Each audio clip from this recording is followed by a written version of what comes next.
Hello everyone, welcome back to the QA Automation Studio.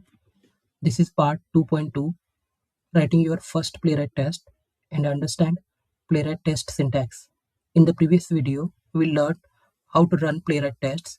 Now let's write our first test step by step.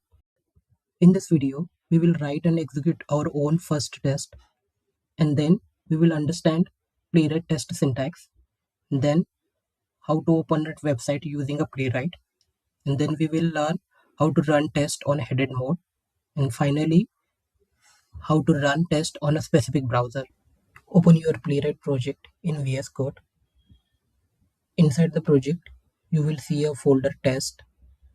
This is the folder where all Playwright tests are present. Delete the given file example.spec.js. We will write our own test file. Under the test directory, create a new file, firsttest.spec.js. Always remember, every test file has a .spec.js extension. Now we will start writing our first step. Watch carefully. Don't do coding right now, just watch it. This step is more important while writing each test. Here we need to import Playwright test library in our code. So for that you can add import in curly braces test from in single quote @playwright/test in semicolon.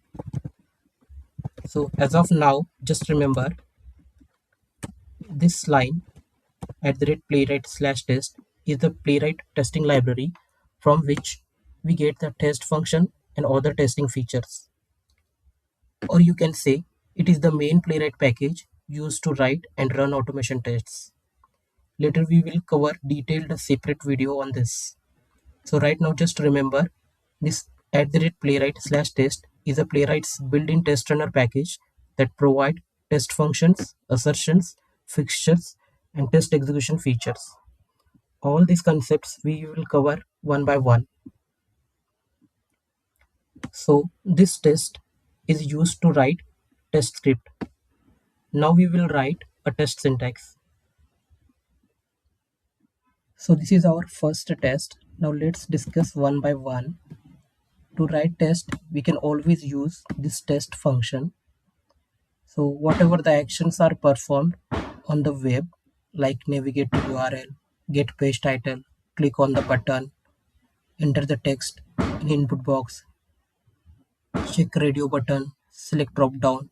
So all these actions performed inside this test functions. We can write multiple tests in a single file. Playwright run each test one by one.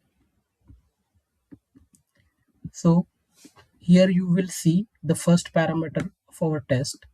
Here we will write name of the test. So this is the test name. Second thing, async.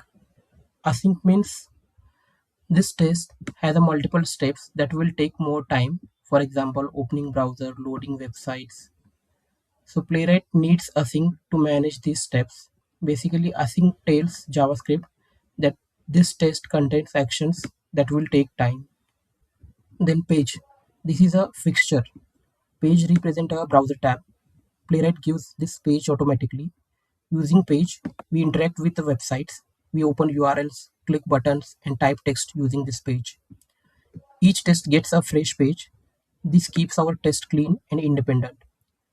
Page represents one browser tab, and Playwright automatically open browsers and tab for us, so no browser setup required here. Await. Await means wait until this step completes. Here, it wait for the page to load. Await tells JavaScript to wait until that action is finished. Without await, the next step may run too early. So with await, each step runs one by one. So without await, you will get error. If you found this video helpful, please like and subscribe to this channel. See you in the next video. Thanks for watching.